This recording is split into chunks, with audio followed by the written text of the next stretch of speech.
वृंदावन में एक महात्मा घूमते रहते थे, जिन्हें देखकर लोग कहते थे कि जज साहब आ रहे हैं, जज साहब आ रहे हैं। यह बात लगभग 30 से 40 वर्ष पहले की घटना है। एक व्यक्ति ने संत से पूछा कि इन्हें जज साहब क्यों कहते हैं। तो संत ने कहा कि अब साधु हो गए हैं, पहले जज थे, पुराना नाम से अभी भी लोग बुलाते हैं। उनसे पूछा कि साधु क्यों हो गए। तब संत ने कहा कि दक्षिण भारत में एक छोटी सी जगह थी, जहाँ के लोक अदालत में ये जज थे। वहाँ गांव में एक बड़ा सीधा सरल आदमी रहता था, नाम था भोला। भोला नाम तो लोगों ने रख दिया था, लेकिन वो था भी बिल्कुल भोला। वो महादेव के अलावा किसी को नहीं जानता था। गांव में रघुनाथ जी का एक मंदिर था। भोला केवट जाति का था, सामान्य परिस्थिति थी। गांव का कोई भी व्यक्ति उनसे कुछ भी पूछता तो भोला बोलता कि रघुनाथ जी जाने, मैं तो कुछ नहीं जानता। भोला के एक बेटे और एक बेटी थी। बेटी विवाह के योग्य हुई तो बेटे ने कहा कि पिताजी, यहाँ के जो धनी सेठ है उनसे रुपया उधार ले लेते हैं और विवाह के बाद हम लोग काम करके चुका देंगे। केवट गया और सेठ जी से ब्याज की सामान्य दर पर लिखा पढ़ी की और पैसा लेकर आ गया। बेटी का विवाह हुआ, बेटी विदा हुई और ससुराल चली गई। केवट के बेटा ने घर छोड़कर शहर की ओर चला गया।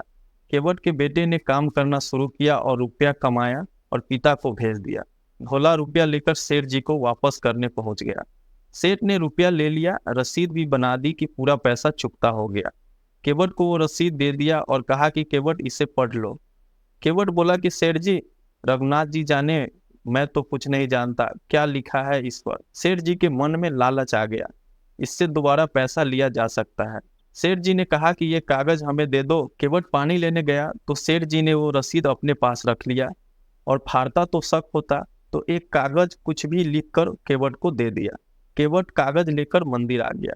उसने रसीद रघुनाथ जी के चरणों में चढ़ाकर अपने कमरे में रख दिया। इधर सेठ जी ने मुकदमा कर दिया कि भोला ने रुपया लिया है और वापस नहीं दे रहा है। मांगने पर कहता है कि मैंने रुपया चुका दिया है। अदालत में केवट को जाना पड़ा। जज साहब ने सुनवाई शुरू की और केवट से पूछा कि तुमने सेठ से रुपया लिया था। केवट ने कहा कि हाँ। फिर जज साहब ने पूछा कि चुका दिया, तो केवट ने कहा कि हाँ। जज साहब ने कहा कि इसका कोई प्रमाण है तुम्हारे पास। केवट ने वही कागज जज साहब को आगे बढ़ा दिया जो सेठ जी ने दिया था। जज बोले कि ये कोई सबूत नहीं है, इसमें तो कुछ लिखा ही नहीं है। केवट रोने लगा। दयालु हृदय के जज साहब ने कहा कि रो मत, तुमने जब सेठ को रुपया दिया था तो तुम्हारे और सेठ के बीच में कोई और तीसरा था। केवट की जो आदत थी, स्वभाव था, उसी भाव से बोला कि सत्य कहता हूँ जज साहब, मैंने जब सेठ जी को रुपया दिया था तो मेरे और सेठ जी के बीच में रघुनाथ जी के अलावा और कोई तीसरा नहीं था। केवट की बात सुनकर जज साहब बोले कि ठीक है, तुम जाओ और अगली तारीख पर आना। जज साहब ने सोचा कि रघुनाथ कोई केवट के गांव का रहने वाला आदमी होगा। उन्होंने अपने खर्च पर रघुनाथ के नाम पर समन जारी करवा दिया। चपरासी पूरा गांव में समन लिए घूमा, लेकिन उसे गांव में रघुनाथ नाम का कोई आदमी नहीं मिला। चपरासी परेशान हो गया।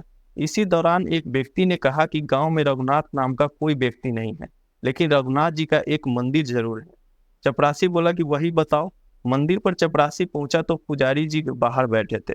चपरासी ने पूछा कि रघुनाथ जी का मंदिर यही है। पुजारी जी ने कहा कि हाँ। चपरासी ने सम्मन आगे बढ़ा दिया और बोला कि लो और इस पर हस्ताक्षर कर दो।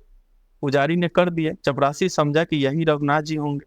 पुजारी जी ने सम्मन रघुनाथ जी के चरणों में रख दिया और आंख में आंसू भरकर बोले कि प्रभु, आपको पोशाक कई बार आई होगी, भोग लगाने के लिए तरह तरह के भोग पदार्थ भी आए होंगे, आभूषण भी कई बार भक्त लेकर आए होंगे, लेकिन सम्मन पहली बार आया। प्रभु, उस दिन को आपके अलावा और कोई नहीं था। वो आपके अलावा किसी को नहीं जानता है। उसकी लाज आपके हाथ में है। पुजारी जी ने केवट से कहा कि तुमने क्यों लिखवा दिया रघुनाथ जी का नाम। केवट बोला कि हम कोई झूठ नहीं लिखा दिए है, हमारे रघुनाथ जी सदा हमारे साथ थे। दूसरे दिन पुजारी जी सुबह जल्दी जगे, भगवान की आरती पूजा की और नया पोशाक पहनाया, भोग लगाया और उनको लग रहा था कि आज भगवान पहली बार बाहर जा रहे हैं। अच्छे कपड़े पहनाए और पुजारी जी रोने लगे। बोले कि प्रभु, आपको जो पोशाक अच्छी लगे वही पहनकर जाना, लेकिन जाना जरूर, उसका कोई नहीं है आपके अलावा। उधर केवट पहुंच गया। सेठ जी भी पहुंच गए। जज साहब ने पूछा कि केवट, तुम्हारे गवाह रघुनाथ जी कहाँ हैं। केवट ने कहा कि साहब यहीं कहीं होंगे, वह तो सब जगह रहते हैं। जज साहब फिर भी केवट की बात नहीं समझ पाए। चपरासी को आदेश दिया कि आवाज लगाओ। चपरासी ने आवाज लगाना शुरू किया कि रघुनाथ जी हाजिर हो, रघुनाथ जी हाजिर हो, रघुनाथ जी हाजिर हो। 3 बार चपरासी ने आवाज लगाई तो उसने देखा कि एक बूढ़े आदमी हाथ में लकड़ी पकड़े, कमर झुकी हुई, हाथ से इशारा किया कि सेठ जी देखकर चौंक गए। कौन आ गया ये? जज साहब ने पूछा कि आप थे वहां? रघुनाथ जी ने कहा कि हाँ, केवट ने रुपया दिया है। जज साहब फिर पूछा कि इसका प्रमाण है आपके पास? रघुनाथ जी बोले कि हाँ, इन्होंने रसीद भी लिख कर दिया था, जो रसीद इन्होंने अपने पास ही रख लिया। सेठ जी को यहीं कोर्ट में रखा जाए और इनके मकान के सामने वाली बैठक के सामने वाले दीवार पर 3 अलमारी है, उसी के बीच वाली अलमारी में बही रखी है। 32 नंबर पेज पे उसी में रसीद अभी तक सुरक्षित रखी है। भगवान से क्या छुप सकता है? सिपाही भेजे गए, बही और रसीद मिल गई। शेर जी को दंडित होना पड़ा, केवट बाइज्जत बरी हुआ। रघुनाथ जी गायब हो गए, क्योंकि काम तो हो ही गया था। अब जज साहब ने सोचा कि इतने दिन हो गए फैसला सुनाते सुनाते, पर ऐसा गवाह आज तक नहीं देखा। केवट से अकेले में पूछा कि ये रघुनाथ जी कहाँ रहते हैं? केवट बोला, हजूर ये वो है जिनका मंदिर है। जज साहब बोले कि इन्होंने मंदिर बनवाया है? देखने से तो नहीं लग रहे थे, कोई इतने बड़े संपन्न आदमी होंगे, इन्होंने मंदिर बनवाया होगा, पुजारी भी नहीं लग रहे थे। केवट बोला कि हजूर ये वही है जो मंदिर में बैठे हुए हैं। अब तो जज साहब ने चपरासी को बुलाया। चपरासी कांपने लगा, कहने लगा कि हजूर वो आदमी नहीं था जिसने हस्ताक्षर किए थे। इसके बाद जज साहब ने गांव में पता लगाया तो भाव विभोर हो गए, अपने बंगले पर आए और रोने लगे।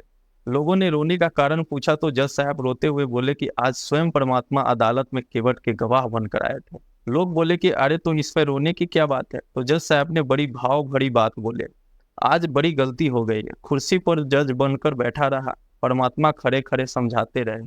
जिनकी अदालत में सबको उपस्थित होना पड़ता है, वो भगवान खड़े खड़े गवाही देते रहे।